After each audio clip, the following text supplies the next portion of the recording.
Hello, I'm Josh from Rangers of the East, and today I have a very special video to share with all of you. As you are all probably aware, because this is a niche game in itself, Heroscape has shown off its first wave of pre-orders recently, as of last week. And with all the excitement going on, I wanted to go ahead and delve myself into a bit of some of the differences that we have between this version of Heroscape, Age of Annihilation, and Avalon Hill's version of Age of Annihilation.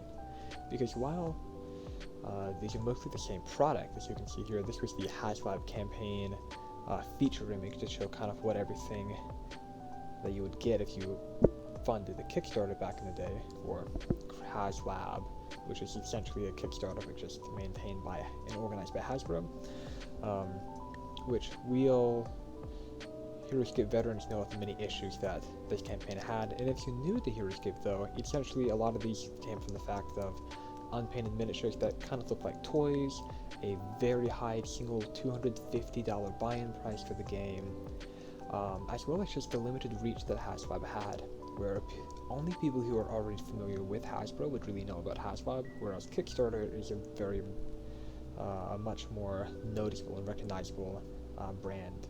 So a lot of those difficulties going alongside the fact of difficult marketing and a lot of changes that the Avalon Hill team were proposing for Heroscape with the design of the characters. For instance, there's been a lot of talk about historical units or more fantastical or IP related units, right? Because Heroscape as a brand has some features in it that are part of its copyright, like the Kiri warriors, or while they're inspired by Valhalla ideas, they're essentially Heroscape's own property. But the game itself had many like historical units that which is based off of history. Which there are some war games like Bolt Action which uses this to their advantage, where the whole game is based off of realistic depictions of different wars like World War II or whatnot. But Heroscape as a brand seems to be moving towards the direction of having their own IPs, or at least their own flavor, right? Their own spin with people like Bonnie, who is based off of a pirate in real life, but has been fantasized into the world of Valhalla, which is an interesting idea when you get into the lore of Heroscape. But the lore I want to save for another video, because that is a very interesting lineup of just the way that Hasbro and now Renegade is continuing to drip feed bits and pieces of the lore in a piecemeal way, similar to if you've ever been interested in Bionicle before. About how the company who runs that brand drip-feeded the users and players and enjoyers of the product with little tidbits of the lore, so that it wasn't a requirement, but if you were interested in knowing the story behind the miniatures and the setting, further than just like playing the game with your family and friends, then you could have little ways to delve into that. But today is all about analyzing the differences between the campaigns and the pre-order that's coming up. So, the big thing I want to focus on, because the terrain is a whole separate thing. There is a similar amount of terrain coming in the starter box when compared with the Kickstarter. There are noticeably fewer larger wall pieces. Assumingly that's going to be fixed in an upcoming terrain expansion, which we'll talk about later. Also, the jungle trees don't come in the new master set. They come in a terrain expansion. There's a couple of them in the battle box, but the terrain is one thing. The figures, I think, are the most interesting part, because the figures are what all new Heroscape fans are going to be able to get new things of, right? Some of us have the Kala Jungle, some of us have the 3D printed ruined walls, right? That Skywell provided to us a while back. No one has these figures though. Not yet. So, what is the difference in the figures? We know that Renegade is going to, and has promised to eventually give out all of the figures promised in the HasLab campaign. They want to provide all of those figures to the community. But in this first wave, they're noticeably missing quite a few. So, the HasLab promised 71 miniatures in its own Kickstarter kind of approach, with 5 stretch goal miniatures, which were all variations of different iconic units from Heroscape, basically following the Swim of the Mardo heroes. as well as 7 additional Kiri Warrior concept arts where the miniatures weren't revealed, at least not in detail, but the concept art was shown. On the other hand, between the two expansions with figures, Renegade's offering 26 miniatures, split between the two boxes, 20 in the master set and 6 in the battle box, as well as 2 promo miniatures to help sell these first waves of models, with more to come in a promised Wave 2 coming out in October. So, the first big change is the removal of factions from the game. Notably, there were 5 factions that were introduced in the HasLab version of Heroscape by Avalon Hill. These were the Dryan Lifeborn Order, the Nemesis Warbrood, the Dawn Raider Syndicate, the Clockwork Combine, and the Ironclad Collective. Of these, the only one that seemed to survive so far is the Dawn Raider Syndicate. However, we don't even know if this name in itself is still sticking the landing, because while there is an idea of a pirate kind of faction of renegades who have kind of split away from the Valkyrie generals, we still have not, in the official lore at the very least, in character biographies and such, gotten the Dawn Raider Syndicate itself name dropped. In fact, instead, it seems that some of the ideas are that these different pirate bands may be more splintered and whatnot, more acting as a mercenary kind of role. Where if you look at the Knaves, for example, their whole idea is that Revna, who is a Valkyrie general who plays with some of these pirate ideas, saved them from death and just let them roam free in Valhalla to do what they will.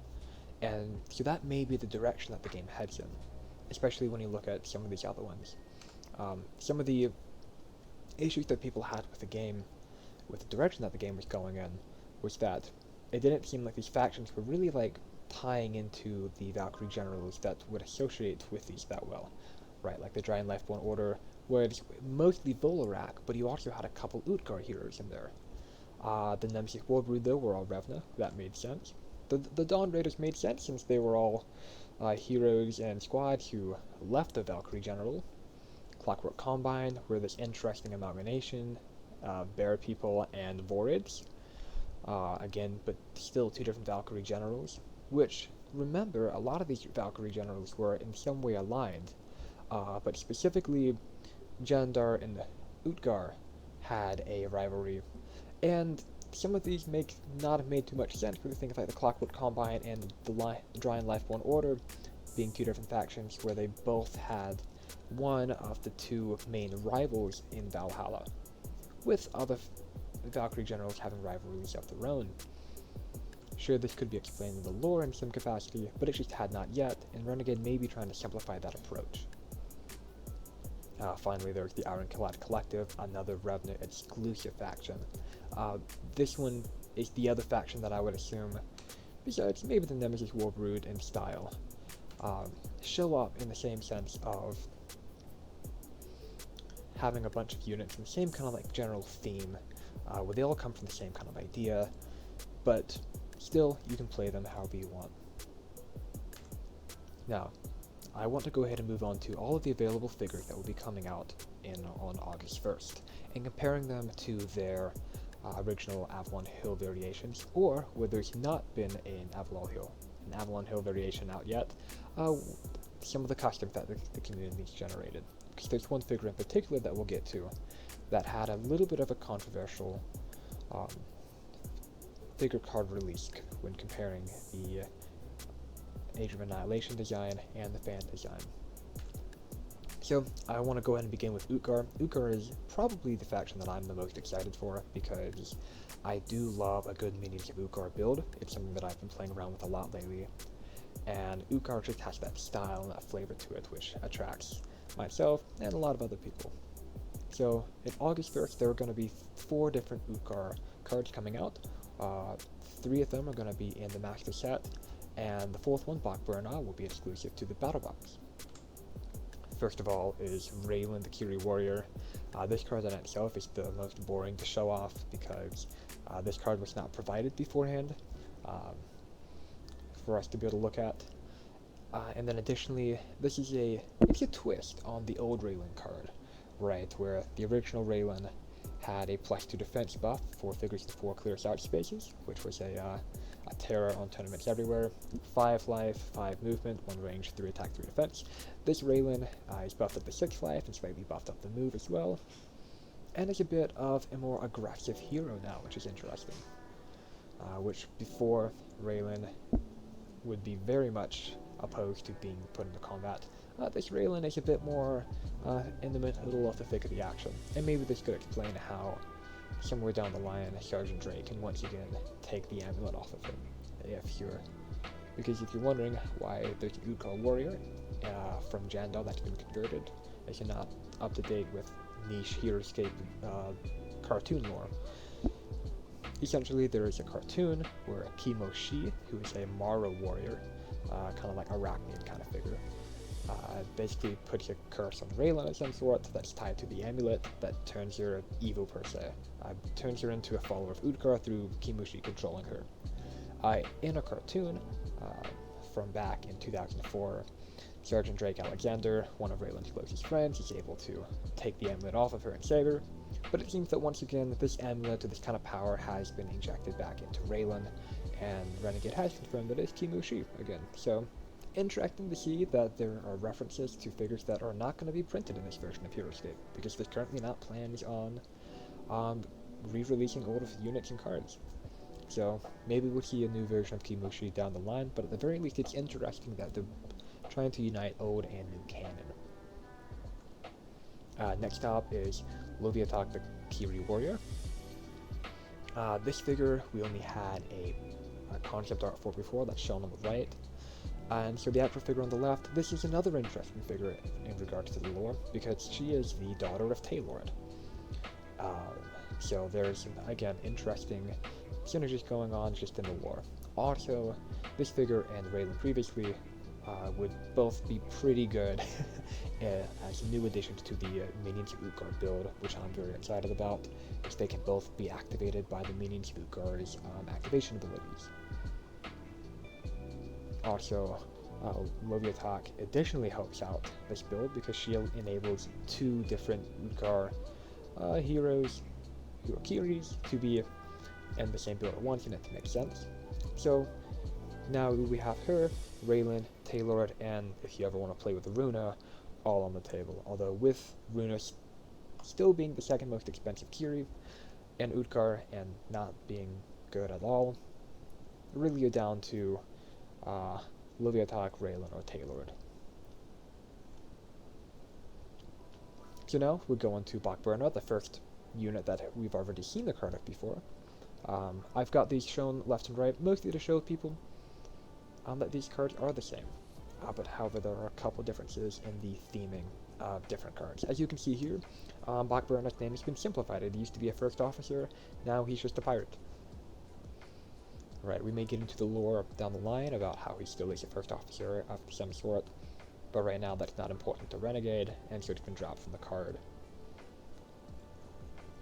The other thing of note is that this is the only Mara that we know about who will be coming out anytime soon. Until Renegade releases their own Mara units, this is all that we have.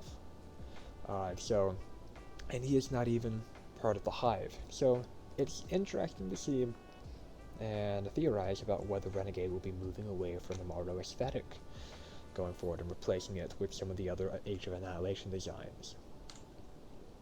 Finally, in Utgar, we have an interesting unit, the Exiles of Ascendancy. This unit has been switched from Aquilla to Utgar, which Aquilla fans don't worry because other figures have been switched out of other factions and into Aquilla. So Aquilla is still pretty well represented in this run, which is good because Aquilla was a late addition to the game beforehand. Because while VC units have helped to bolster the amount of units in Aquilla, we still didn't have many of these beforehand, and now with official Heroscape specifically in mind, Aquila is now starting to get the attention they deserve anyways. For now though, these Exiles are slammed into Utgar, and honestly, I like the change. Again, everything stays the same. A couple little modifications, such as a lot of times whenever you have a unit that's called Pirates, or something plural on the Avalon Hill cards, the Renegade cards take the plural out. They still count as pirates, they just have simplified that down a bit. Also, integrated has turned into varied, which is an interesting change. Varied, of course, meaning that there's multiple different races that are involved. I cannot help but wonder if at some point down the line there will be synergies with specifically varied units. At the moment, they don't synergize with much of anything. Alright, Vidar. Vidar has one single unit attached to them. It's just the Admiral. Now, down the line, Major Q11, when he gets released, will probably also be a Vidar unit. Well, surely he will. But for now, all that we have is one Renegade Vidar unit. One must help but wonder how bad of a general Vidar is at this point. So just to show, he hasn't really changed much at all. Still the same kind of character he was before. He has been brought down to large 7 instead of large 8, so a slight height adjustment. I don't think that really affects him all that much at all. He's still large. He's had a points increase too. He's not the same exact unit as before. You can look beforehand. These knaves, they're the same. The Blackburna is once again the same unit. Keep in mind as well, there's a couple grammatical mistakes that people have noticed in these cards throughout. These will probably be fixed by the time the actual game releases, and if they don't, that's a little bit embarrassing to Renegade, but we have what we have. But this is interesting because in the way that I've read it, he activates kind of similarly to Q9. A little bit less life, less defense, but it still has a lot of the same abilities, if not even more potency and attack. So, but specifically with pirate builds now. So he's kind of interesting. He's a pirate-specific Q9 type character. So it's kind of neat to see that they're bringing him more in line with Q9's point cost, which we know that Q9 is underpriced as it is, so we'll see how that goes. I don't know if that's been caught yet. I've not heard about that, but it is interesting here. Moving on to Inuar, there are 2 units in Inuar. The first one we can go ahead and get into is Shiori. This is another unit that we did not see any information on before, but I do have her original card on the right. Some noticeable things about Shiori here is that her points has been dramatically increased. Her life has increased a little bit, so has her attack. But he won't be using that attack stat all too much because of her ninjutsu mastery special attack. Essentially, the version of this Shiori is that she's a very fast-moving character, and even when she's being shot at, there's times where she won't take any wounds from attacks, and instead will continue moving instead. Her special attack is all about moving as far as she can. As she's moving throughout her turn, she basically jumps around, basically a way for you to avoid height, right? So her move of 6 is a little bit of a lie depending on how well other figures are developed onto the map. So if you're playing into a later game and then move out Shiori, and you have some figures that you're trying to attack on height, you can use that to your advantage to move Shiori very fast up different hills and whatnot. Very interesting figure. There's thought that she's still a bit underwhelming because, again, 4 life, 3 defense is very little. Kira 14 should be a good help for her though. Also of interest is that she's no longer very much tied to her Unrevealed order marker. Before, it just brought up her base attack stat by 1, whereas now she already has attack 4, and ninjutsu mastery, the special attack, is what gets increased a little bit. So if you're trying to get 1 large hit in, you're not going to have to worry about the order markers. This is simply more with her crowd control, moving around, and getting to different objectives and cliffs. Very interesting. Also, her height is now 5, which is neat. Next up is Theobani, and this is a more interesting Inuar unit in my eyes even, because she has had another change, and this one's actually quite extensive. She has actually increased in life by 1. Her road card was life 4, the new one is life 5. And so this is another deviation, just the same points cartridges, all the same other stats. And yeah, it's just her life has increased by 1, which is good because she was a kind of like a B- kind of unit before. So I'm curious to see if the increase in life, whenever she becomes playable, will make her a bit of a better unit. The other thing I want to go ahead and mention now is that the only 2 Inuar units that we have here are these 2 ladies right here. And the thing of interest about Inuar is that this was the historical faction before. So where are the historical units? Well, Chiori is based off of a samurai, assassin kind of character. Viabani is based off of a pirate from history, but they've both been fantasized, and so the thought about with Inuar in the future is that this trend will probably continue, having more fantastical variations on history, so that you get a play on it, the Heroscape kind of feeling and identity of history instead of just blatant Ashigaru, for example. We'll see how things turn out. Renegade does know about fans wanting to have historical units, so we'll see what they come up with. But at the moment, it seems like this is the direction that, for at least now, the game is taking. Alright, Aquilla. Now, Aquilla has quite a few interesting units, and especially when we get to Zenith Rats, a very interesting unit. The big thing to note about Aquilla, though, is that they seem to be where most all of the wizards are going. Especially with the beast bonding mechanics and whatnot, they're going into Aquilla, and you'll see done here in a moment about how this is of interest. But before we get to those, let's talk about a random dwarf. This dwarf is kind of interesting because he fits into dwarf builds.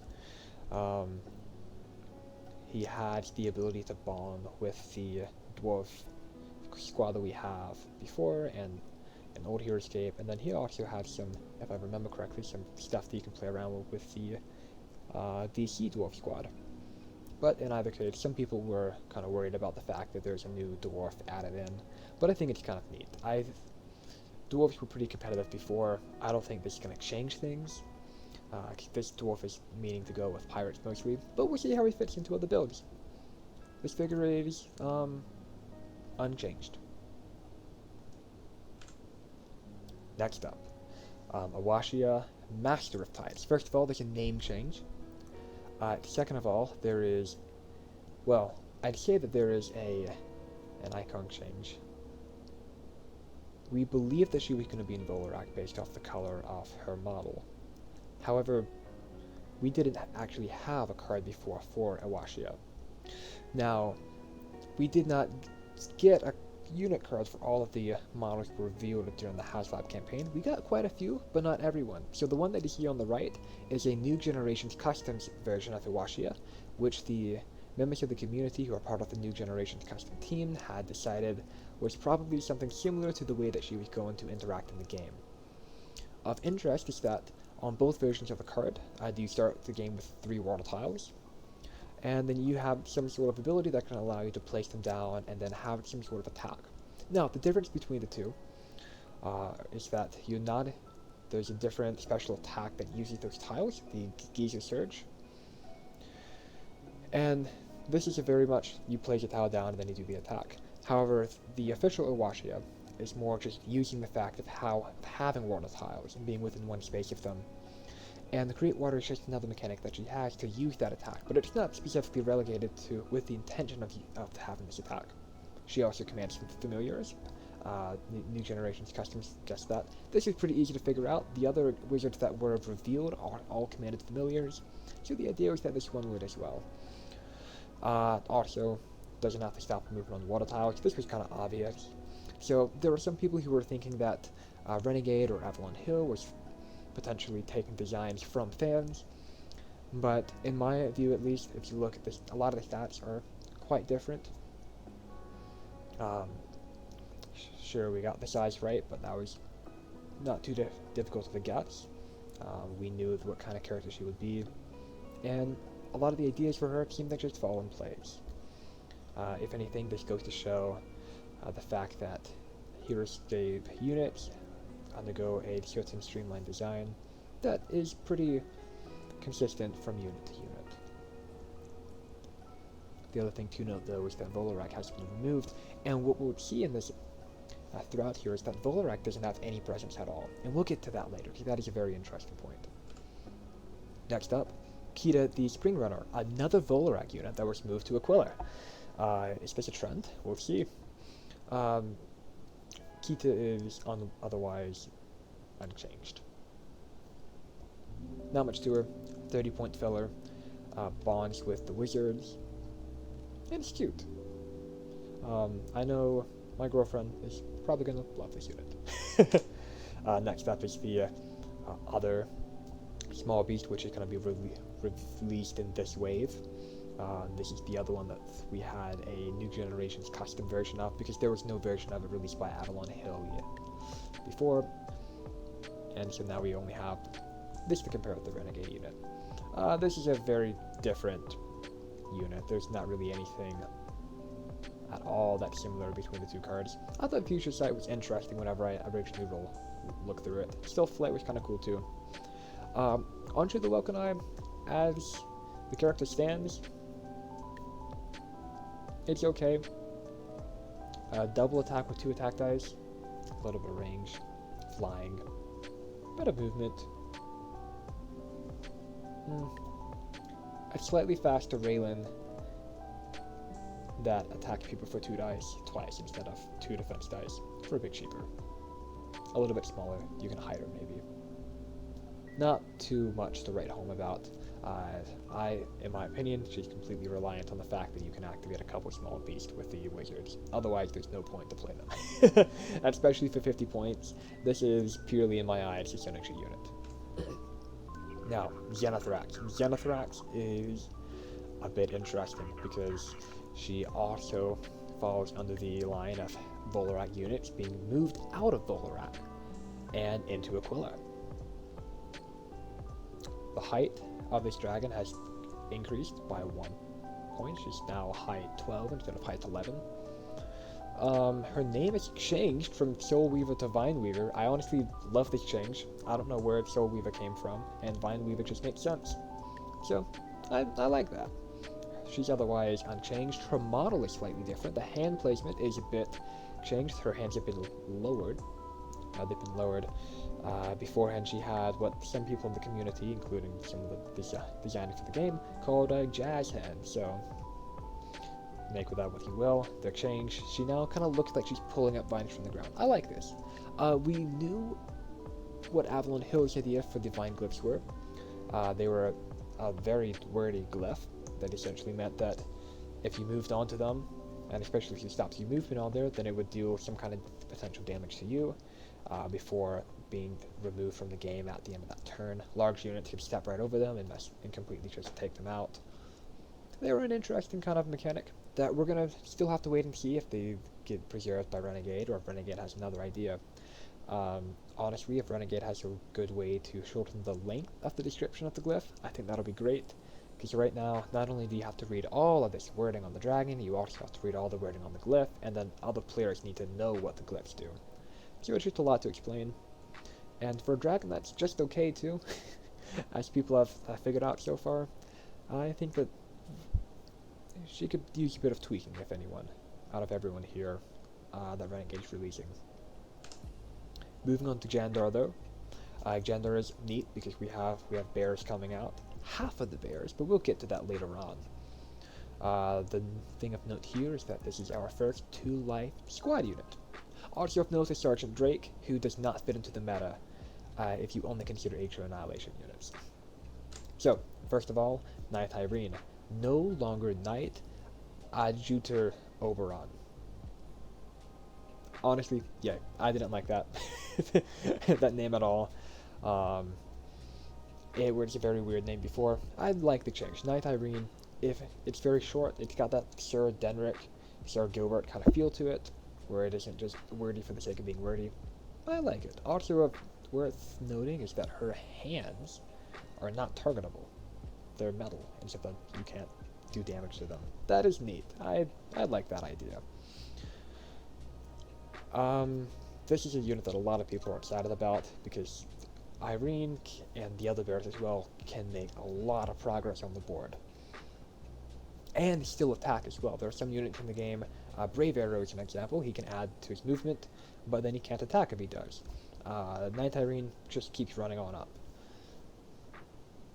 And additionally, if you are close up, you can use your overwhelming special attack, and then you do a lot more damage, multiple attacks. She's a very interesting and versatile unit. I'm very excited to play her. She fits into Valiant builds. Some people are not sure if Valiant build should continue to be supported, but as someone with an existing Heroscape collection, I like the idea of me being able to use old army builds and move them and migrate them into new designs.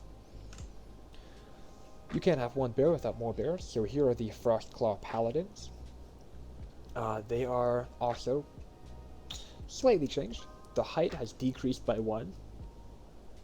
Woo.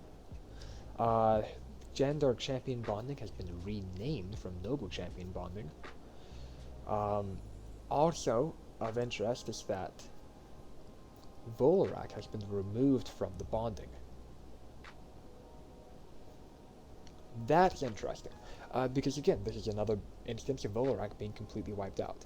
To be fair, these bears did originally share a faction with all of the Vorids, who were all Volak. So the idea would be that these paladins would also bond with the Volak champion, with the Vorid champions, that is. Now they don't. So Volak as a faction might disappear. This is more evidence for that. We're not sure yet. Maybe the bears Renegade wanted to isolate from the Vorids, so maybe the Vorids are moving into Jandar. We don't know. We're gonna find out at some point, but for now, we have bears. The bears bond with other bears. I forget off the top of my head who other champions are who follow Jandar. They fit into Valiant Village as well a bit, not as much as throwing them in the 4th match, but there's other champions in Jandar that work pretty well, on top of the bear champions that we have, being Knight Irene, and then later on with the other bear champion who will very likely be added to the game. Lastly, Sergeant Drake Alexander, another promo unit that was not originally shown its card. I have a very low resolution version of his Swarm of the Morrow card on the right, because the Rise of the Valkyrie card I think everyone knows pretty well. And also, he's more comparable, I believe, to his Swarm of the Morrow card. That was his 2nd iteration, now this is his 3rd. He keeps a lot of the same stats as before. His movement goes down by 1, but he has flying, so honestly, who cares? He's better. His defense has been lowered by 1, though. A little bit more squishy, but again, still has throwing speed. Now, that's interesting, though. There is only one unit in the game that's coming out during Age of Annihilation that actually has any range at all as a normal attack. So, as it currently stands, Sergeant Drake is not very viable in AoE meta. You're paying a lot of points for an ability that doesn't really have a lot of use. Now, expanding off to all of Heroscape's offerings, it becomes very important and very useful, because there's many common squad core builds that revolve around having a common squad with range. So, it's just an interesting artifact. If here's a promo figure that's, as you can kind of tell, not really compatible with the rest of the AoE meta. This is just to sell the box pre-orders. Also, Grapple Grab is great. I can't wait to use that. It's kind of like Motley Max's ability. I'm excited to use it. Alright. Oh, and the height has increased as well on him. There's something about the height of all of these promo figures increasing by 1. To call it scale creep, I suppose. Next up is Revna. Revna is the Valkyrie general new through Avalon Hill that didn't get killed off by Renegade. So, yeah, it's a bit interesting because Volak is not here at all, but Revna is, so let's delve into these units. First up is Killian Vane III. This is a Jandar unit that moved to Revna. Human, pirate, fearless. He is identical to his old card. And he's just a pirate who bonds with other pirates, right? So, not much to him. He's an interesting unit. We'll see how he does in the actual game whenever these figures come out and people start using them. Until then, we'll get at some other point maybe into some of the strategy of the pirates. Next up is the Knaves. Here's another Revna pirate unit. Again, this makes sense with Revna's idea as a Valkyrie general who isn't there to bring a bunch of people in championship from throughout time and bring them into Valhalla just to use them for Revna's own advantage. She's being more manipulative, where her approach is to simply give them freedom. The Knaves specifically in their character bio talk about freedom that the Revna gives them, and how because of this they feel like they owe Revna something at some point later down the line. A favor, if you will. So, this is another squad that has changed from integrated to varied. They have changed in height by 1, which is especially interesting because they are a diverse squad. So they're all kind of at different heights, but it seems that they're following more about what the orc heights are than maybe the green dude on the left. They are otherwise unaltered. They were Revna before, they're Revna now. Yeah, very, very similar. This is the unit that has a picking a random, well, one of the pirate captains that you control to be their captain. And so this gets into the interesting part about having all of the captains that are coming out with this wave of like picking one of them to be the Knave's captain, and then the Knaves get a boost whenever they're around said captain. So it's a bonding that you can choose to be dedicated to the Knaves. Next up we have Miserex, the Kiri warrior. This is another Kiri who we only saw concept art of beforehand, but now has a whole character for it. Her card bio is new to us.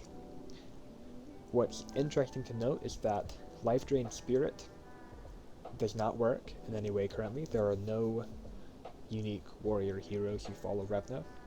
And when we look later on, we'll see that there seem to not be any unique warrior heroes who follow Revna. So we're not exactly sure where this character stands yet. This may be something that Renegade adds on down the line. At the moment, she's kind of like the Grimnock of that is in Rise of the Valkyrie, but for this master set here, where there's a whole ability of hers that just doesn't work right now. I feel like this is a worse nerf to her though at the moment, because otherwise she would essentially work as like one of the Viking champions from Rise of the Valkyrie and then Elgrim, who was released later, where the figure dies and then another figure gets their spirit and then gets their staff buffed. Any figure could get that, whereas with here now, only warrior heroes who follow Revna can get this, and there's none in the game. There are none in the game coming out. There may not be any coming out for a while. So she's in a weird place right now. But she's interesting. I think she's a little weak, but again, it completely depends on what hero comes out that's supposed to be supported by her. The flying too. It would be cool if she had self-flying or something like that, but she's undead, and make it that what you will. Last up in Revna is Rockshot, Desecrator of Death. This is an interesting unit because I'm not sure about beforehand, but at least under Renegade, Rockshot identifies with they pronouns. And that's interesting, right? I don't know of another unit in Heroscape that currently has that, so it's a neat little nod to representation. It's not too overt either, because based off the way that Heroscape card text is read, they usually don't use any pronouns anyways in there, so it's more of a, if you know some of the lore, you can, it's an interesting little tidbit for you to know. They have changed from Utgar to Revna, so another unit that Revna's gained, unlike with the Volak. So it seems that Renegade is very much pushing hard into having Revna be a new Valkyrie general. But again, it seems that they have an identity with Revna. Maybe the idea was that Volak didn't have much of an identity besides their wards with dwarf equivalent engineering skills. But in either case, Rockshot is basically unchanged. All the same abilities. The thing of note here is that they're not an Aquilla wizard, yet they have the Command Familiar special ability. So, it seems that this is a unit that can still command beasts and whatnot, so this is not an Aquilla specific thing. Also, I was talking earlier about old units being referenced in the new Heroscape. The other wizard in Aquilla, and some of the creatures that are with her, the lore drops for those characters is that it's comparing them to Hujoa, which is the giant fly from Aquilla's Alliance back in the day. And that character gets name dropped alongside those other wizards and beasts. So, once again, another wizard that bonds with these kind of smaller beasts and with whatnot and that kind of identity. And we'll see how this character continues to be different from the Aquilla ones. So, those are all the characters who are going to be released on August 1st. What's not coming yet? First of all, we have 5 Kiri left to see. Because there were originally, Avalon Hill had 1 Kiri for each Valkyrie general, as well as Raylan as a throw-in. And Raylan and Utgar's other Kiri have been added. We also have Revna's Kiri. But we have 5 other ones. The one of interest here is the Volak Kiri Malki. If Volak stays in the strange state that it's in, who knows what will happen with her. Maybe she'll get moved into Ular. Ular doesn't currently have a Kiri. Also of note though, if you had noticed, Ular doesn't appear at all yet. Unit that would maybe fit into Ular or Volak, as they seem to have similar traits, have been moved into Aquilla or Revna. So, Ular is another general who is in a strange spot right now. Where are the Ular units? We don't know yet. There are 2 more promo figures that have yet to come out. Talking about Ular, Solomon will at least probably fit into this niche still. As well as, here's Q11, our other guaranteed Vidar hit. Solomon, especially, I'm very excited for. I have a couple members of my play group who love playing with dragons. Solomon is going to be a hit with them. I'm very excited to see how this unit plays. And hopefully this unit will be a bit more competitively viable than the original Solomon. Now, Revna has a lot still coming for it if these cards hold true. Not only do you have the Honor Guard and Queen Maledrix, like the bugs that are coming out, Tyranny-like creatures, you also do have the evil tech type unit with like the Iron Lich, the Hellforge, the Wraith Riders, also the Dragoon. The Dragoon is interesting because, just as a thing to point out now, separate from like any kind of analysis, the Dragoon is a Hive Lord, which means that the Grubs bond with it. Which I'm very excited to try out myself, because currently the Negrubs they have 3 Hive Lord choices in Classic Escape, and they're all Morrow. Well, the Dragoon is not a Morrow, it is a Squadire. So I'm very intrigued to see how these ideas continue going forward, because the Negrubs don't have to bond with just Morrow anymore. I'm excited to try that out. Next up, of interest are the Volak cards. These I feel are in a very interesting spot, because Volak doesn't exist right now. Maybe Volak will still stay, in the sense of Volak seems to be a general of industry, and what may be happening is that Renegade focuses Volak to focus on these industry components. The Vords fit very well into this category. I would not be surprised if Kane, the Wing Commanders, and the Burrow Breaker all stay in Volak in a wave, exclusive for Volak, and Halucia moves to Aquilla or Ular. With how things are going, probably Aquilla, because who knows where Ular is at right now? No one knows. Jandar and Utgar are next. Here's the bears. We have 2 bear units that are coming out in this wave. We are missing 2 more. We're missing our other 2 life unit of bears, which are the ranged bears. They move a little bit faster, I believe, than the other ones, which is interesting, but the other idea here is that they need to not move at all in order to shoot at all. So they're acting away like 4th Mass, but instead of increasing their attack, or 10th Regiment, I should say as well, but instead of increasing their attack, it just means that they can shoot at all. Which makes sense. They have rocket launcher, harpoon gun, so also the knights, so another knight squad to bond with. That's interesting. And then we have 1 more champion. I am very curious to see if the champion's name stays the same. Adelburn Knight Primus is a very long name, and if you look at Oberon, which is shortened all the way down to Knight Irene. The same thing may happen here as well. This is the interesting unit though. This one and the Aurora Borealis, they're both more simplistic bear designs, So I can't help but wonder if they make a more simplistic kind of set at some point down the line with these two units bundled together. Adelburn, though, does have our confirmation that unless Renegade makes a slight card change, like with Volak being removed from the other bears, for example, there are going to be references to common heroes with these bears. There may be common hero bears coming. That's the idea here. Renegade has basically confirmed that common squads are down the line, so that's probably going to stay.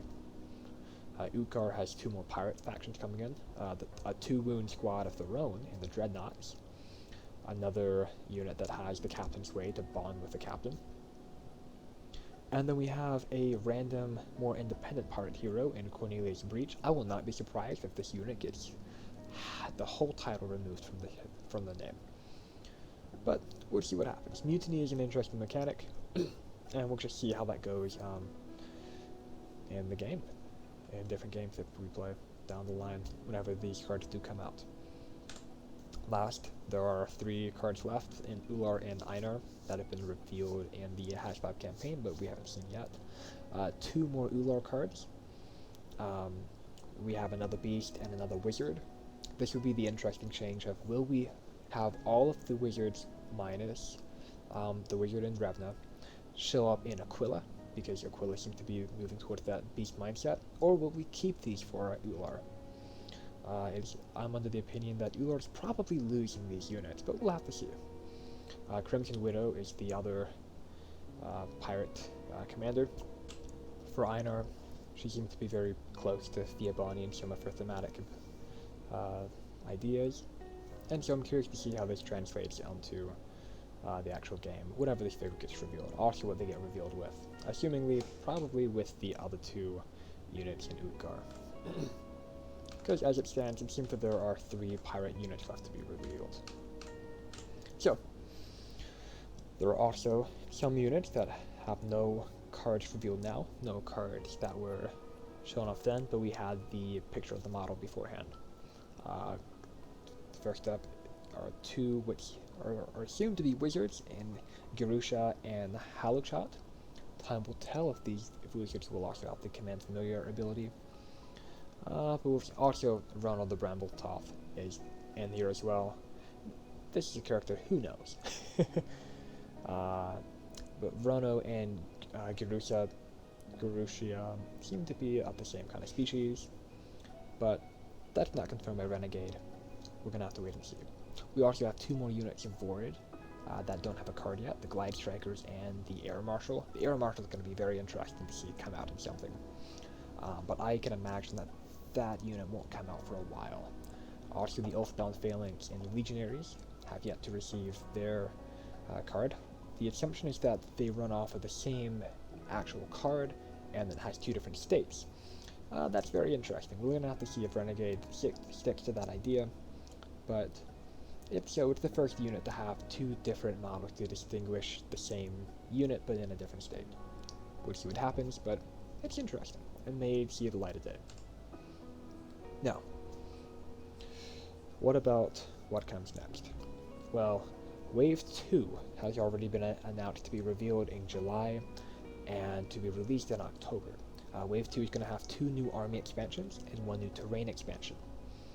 Now, Renegade has also said that they are going to try to mix in some of their own newer units in with the previously announced Age of Annihilation units. We have no idea what these are yet. Maybe this is Revna's Kiri Warriors bonding unit, because if we go back, who do they really have right now that would bond with her? Maybe Rono, if Rono turns out to be a warrior. But as it stands, we don't have any warriors at all that are in the other cards that have yet to come out. None of these are warriors, which are the ones that you would assume. And besides Rono, there's really no warriors that we can really see, unless the Vorid Glide Strikers turn out to be warriors after all, and the Vorids get moved out of Volak and into Revna, which would be pretty funny, I've got to say. But in either case, 2 new army expansions. Assumingly there are going to be 2 smaller packs with unique squads or heroes from the other announced units that are not revealed yet. we'll have to see about that, but that seems to be what the idea is. If I were to make a guess about what they were, I would assume that the other bears would come out, the pirates would come out, potentially in one box, and the second box may have some more Revna synergy. Since Revna is the new general, Renegade Game Studios is probably wanting to push their new Valkyrie general quite a bit. It may also, Xianlin and Q11, I can't imagine that these will be, with the exception that Q11 may be a figure that fits into this or another wave. Xianlin may fit into a later down the line promotional figure. The only reservation I have about that is just that Xianlin is a large figure and would be pretty expensive to produce and paint just for promotion purposes, right? Again, though, we'll see about that. So yeah, overall, those are all of the units that are coming out in Age of Annihilation Wave 1. Everything that is to come as well in the future. The changes that were made on cards, a little bit here and there, but the Admiral as well as Fiabani both have points increase and a life increase respectively. And so it's going to be interesting to see as these other units get revealed that have cards previously revealed, but we haven't seen the Renegade version, if there are any other changes that come out. We do know about some potential playtesting drama that happened, and we'll see if that continues into these cards here or other new units to come. With that in mind though, thank you so much for listening. I plan to continue to make Heroscape content down as we continue on down the line. When these figures come out, I'm going to hopefully try to make some sort of paint guides for the models that are coming out. And if you have any suggestions about what things that I should add with this video format, feel free to leave a comment down below. I have not played too much competitive Heroscape. The competitive community doesn't know me too well, right? As of yet, at least. Something I plan on getting into. But what I really love about games like this is the lore and the idea behind just having a game that's very easy to get people who've never played tabletop games before to sit down and try and enjoy this game. I can talk more about this in another video to come, but in essence, Heroscape is a very unique game in that we can have fun and enjoyable moments, even if we're not particularly used to or enjoy most tabletop games. So, with that in mind, thank you all so much for watching this video, and keep on scaping. Until next time.